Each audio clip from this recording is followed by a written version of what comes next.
Welcome to study with NKR friends. हम लोग देख रहे हैं उत्तर प्रदेश शिक्षण पात्रता परीक्षा यूपी टेट 2026 के लिए।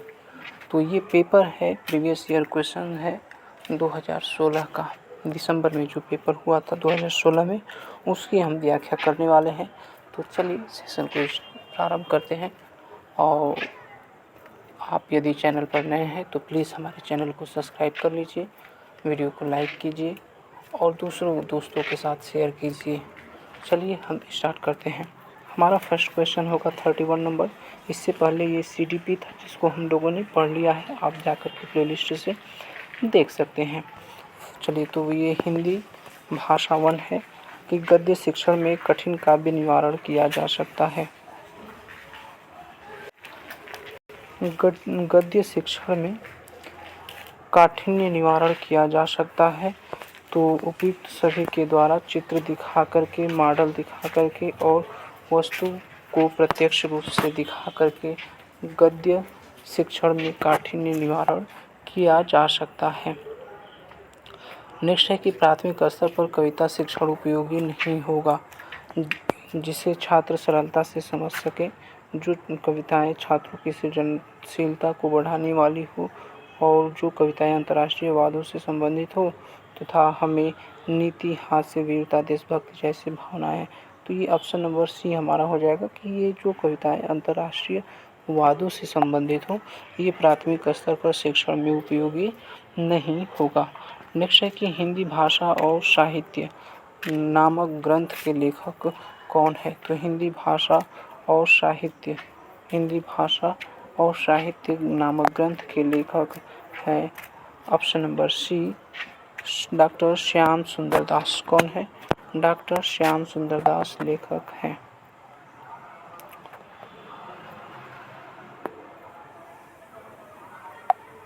नेक्स्ट है भाषा सीखने का सही क्रम क्या होता है।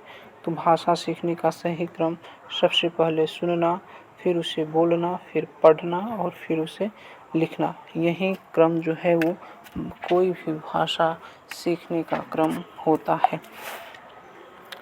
लेखन से संबंधित नहीं है। तो लेखन से संबंधित क्या नहीं है? तो शुद्ध उच्चारण जो है वो लेखन से संबंधित नहीं है। बैठने का उचित ढंग ये लेखन से संबंधित है। लेखनी पकड़ने का ढंग, आंखों से कागज की दूरी, ये भी लेखन से संबंधित है।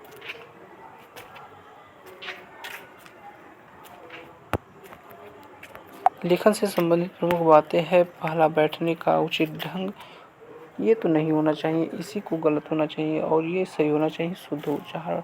ये हमको गलत लग रहा है, लेकिन अब जब दिया है तो दिया है, क्या किया जा सकता है। चलिए नेक्स्ट देखते हैं। भाषा शिक्षक में होना आवश्यक नहीं है। तो भाषा शिक्षक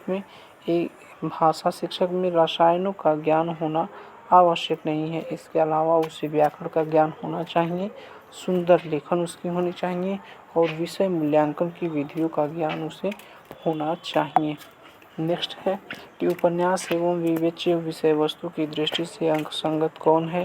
तो वरदान ये रजवाड़ों की दासियों की समस्याओं पर आधारित है। सेवा सदन गणिका समस्या एवं विवाह से संबंधित है। प्रेमाश्रम कृषक जीवन की समस्याओं पर आधारित है और कायाकल्प सांप्रदायिक समस्या योगाभ्यास व पुनर्जन्मवाद पर आधारित है।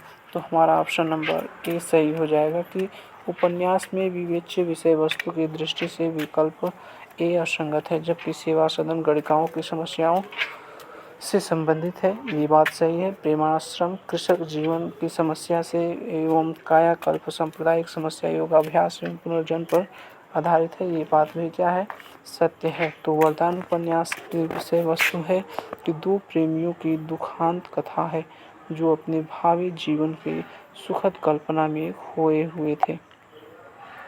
नेक्स्ट है आचरण की सभ्यता के निबंधकार कौन है। आचरण की सभ्यता के निबंधकार हैं सरदार पूर्ण सिंह ये निबंधकार हैं। विरासत शब्द का अर्थ क्या है। पुरखों से प्राप्त, प्रकृति से प्राप्त, मित्रों से प्राप्त और मूल्य देखकर खरीदा हुआ। तो पुरखों से प्राप्त शब्द जो है वो विरासत के लिए प्रयोग होता है। विरासत शब्द पुरखों से प्राप्त हुए होने के लिए प्रयुक्त होता है। नेक्स्ट है कि निर्बल का विलोम शब्द कौन है? तो निर्बल का सफल हो जाएगा, ऑप्शन नंबर बी हमारा सही हो जाएगा। हिंदी का प्रथम मौलिक उपन्यास कौन सी है? तो परीक्षा गुरु, ये हिंदी का प्रथम मौलिक उपन्यास है और परीक्षा गुरु के लेखक हैं लाला श्रीनिवास दास। कहाँ है इसके लेखक? लाला श्रीनिवास दास जी हैं और यह 1882 में प्रकाशित होता है। यह पहला उपन्यास माना जाता है। तद्भव पत्रिका कहाँ से प्रकाशित होती है? तो तद्भव पत्रिका ये लखनऊ से प्रकाशित होती है। कहाँ से? लखनऊ से प्रकाशित होती है। और अखिलेश यादव नहीं, ये अखिलेश एक थे संपादक, वो प्रकाशित करते थे, संपादित करते थे और यह एक मासिक पत्रिका है। नेक्स्ट है यालकुटी यरुकामरिया पर राज तिहूपुर के तजीदारो, किसकी पंक्ति है? तो ये तो रस खान की पंक्तियाँ है। यालकुटी यरुकामरिया पर राज तिहूपुर के तजीदारो, आठों से दिन निधि नंद की गए चरायो बिसारो, ये जो है रस खान की पंक्तियाँ है। नेक्स्ट क्वेश्चन है कि तद्भव शब्द है, तद्भव का अर्थ क्या होता है? तद्भव का अर्थ जो है वो अंधेरा होता है। और अंधेरा होता नहीं है, तद्भव इनमें से कौन है? तो जैसे प्रकाश, चंद्र और रात्रि ये सभी तत्सम है, लेकिन तद्भव है तो अंधेरा तद्भव है। नेक्स्ट है 45 नंबर क्वेश्चन है कि आँख एक नहीं कजरौटा 10-10 लोकोक्तियों का क्या अर्थ है? तो आँख एक नहीं कजरौटा 10-10, तो इसका अर्थ है कि व्यर्थ का आडंबर। क्या है? व्यर्थ का आडंबर, यही जो है इसका अर्थ होगा, क्योंकि आँख एक नहीं कजरौटा 10-10, आँख तो एक ही है। किसी व्यक्ति के पास आँख मान लीजिए एक है या दो है, लेकिन कजरौटा उसके पास कितना है? 10-10 है, अर्थात व्यर्थ का आडंबर है, दिखाने के लिए है। निम्न में से पुल्लिंग शब्द कौन सा है? तो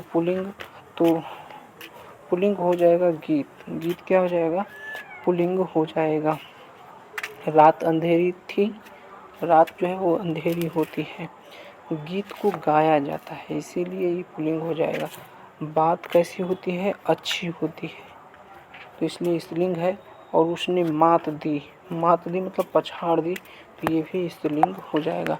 स्त्रीलिंग पुल्लिंग छांटने का यही जो है तरीका होता है कि उससे एक सेंटेंस बनाओ, और जब सेंटेंस बनाते हैं तो कौन सा आ रहा है, इकारांत आ रहा है या आकारांत आ रहा है, इससे हम पहचान लेते हैं। नेक्स्ट है 47 नंबर की, राम ने सुरेश के साथ मित्रता का निर्वाह किया, इसमें भाववाचक संज्ञा क्या है? तो मित्रता शब्द जो है वो भाववाचक हो जाएगा। क्या हो जाएगा? भाववाचक हो जाएगा। मेरा घर इसी शहर में है, में कौन सा विशेषण है? तो मेरा घर शहर में है, किस शहर में? इसी शहर में, ये इसी शब्द क्या हो जाएगा? में कौन सा विशेषण है? अच्छा, तो इसी शहर में है, तो ये सर्वनामिक विशेषण हो जाएगा। ये इसी क्या होगा? तो ये सर्वनामिक विशेषण हो जाएगा।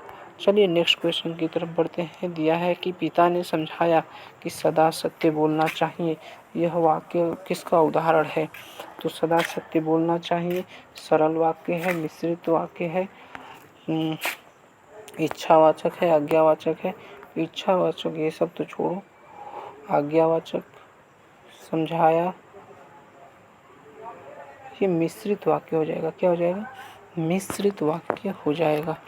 नेक्स्ट क्वेश्चन की तरफ बढ़ेंगे और नेक्स्ट क्वेश्चन होगा हमारा कि कृतज्ञ किसका संक्षिप्तीकरण है? कृतज्ञ किसका संक्षिप्तीकरण है? तो कृतज्ञ जो है वो उपकार, किए हुए उपकार को मानने वाला। कृतज्ञ जो है वो मानने वाले को कृतज्ञ कहते हैं, न मानने वाले को कृतज्ञ कहते हैं। क्या कहते हैं? कृतज्ञ कहते हैं। और उपकार करने वाले को उपकारी कहते हैं। चलिए नेक्स्ट है कि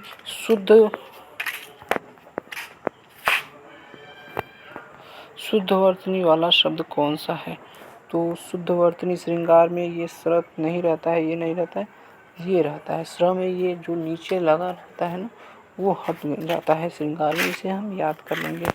नेक्स्ट क्वेश्चन होगा हमारा कि कटहरा कटहरा शब्द का तत्सम रूप क्या होगा? तो कटहरा का काष्ठगृह होगा। क्या होगा?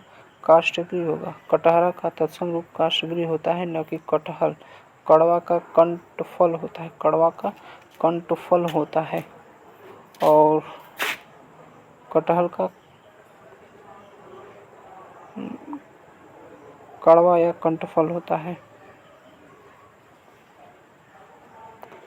कंठफल जो है ये कटहल का होता है। कंठफल कटहल का होता है और कटहरा काष्ठगृह का होगा। नेक्स्ट है कि अत्याचार शब्द में उपसर्ग क्या है? तो अति प्लस आचार अत्याचार हो जाएगा। Option number C. Next question देखते हैं कि निम्नलिखित पंक्तियों में से कौन सा अलंकार है? तो यहाँ पर देखेंगे बालधि विशाल विकराल ज्वाला जाल मानव लंक लीवे को काल रचना पसारी है। तो बालधि विशाल विकराल विकराल, तो यहाँ पर ब की आवृत्ति हो रही है इसलिए अनुप्रास हो जाएगा और ये मनु मानु जनु जानू जहाँ पर आता है वहाँ पर उत्प्रेक्षा हो जाएगा। ऑप्शन नंबर सी हो जाएगा। नेक्स्ट है कि रसों को उद्दीत और उद्दीप्त करने वाली सामग्री क्या कहलाती है? तो रसों को उद्दीप्त और उद्दीप्त करने वाली सामग्री कहलाती है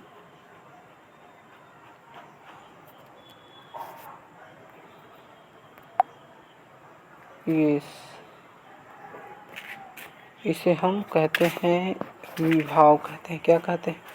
विभाव कहते हैं। रसों को उदित एवं उद्दीप्त करने वाली सामग्री विभाव कहलाती है। विभाव दो होते हैं, आलंबन और उद्दीपन। क्या होते हैं? आलंबन और उद्दीपन।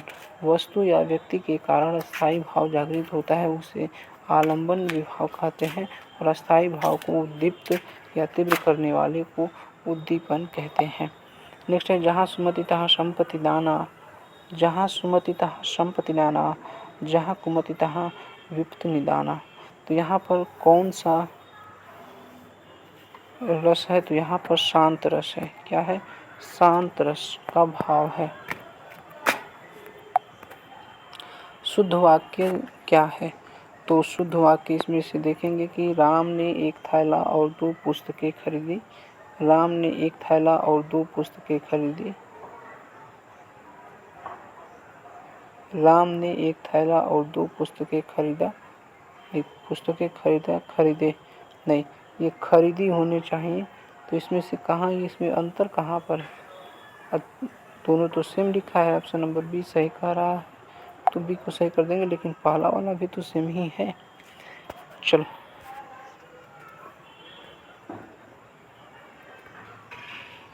ने पर सर्ग लगने पर क्रिया जो है क्रिया कर्म के अनुसार लगता है। महोत्सव का सही संधि विच्छेद क्या होगा? तो महाधन उत्सव महोत्सव हो जाएगा। Option number A. Next question है कि चौमासा में कौन सा समास है? 4 मास की बात कर रहा है, द्विगु समास हो जाएगा। संख्या जहाँ आएगा वहाँ द्विगु। चूहा बिल से बाहर निकला में कौन सा कारक है? तो बिल से आपादान से अलग होना। ऑप्शन नंबर बी हमारा सही हो जाएगा। तो इस प्रकार से ये 60 क्वेश्चन जो है 30 क्वेश्चन हमने हिंदी में कर लिया है। अगला सेशन होना चाहिए इंग्लिश का। इंग्लिश हम देखेंगे, लेकिन इस सेशन को यहीं पर हम समाप्त करते हैं। मिलते हैं अगले सेशन में, तब तक के लिए धन्यवाद। Thanks for watching. Please like share comment and subscribe. आप पिछले भी लेक्चर को जा करके प्लेलिस्ट से आप देख सकते हैं।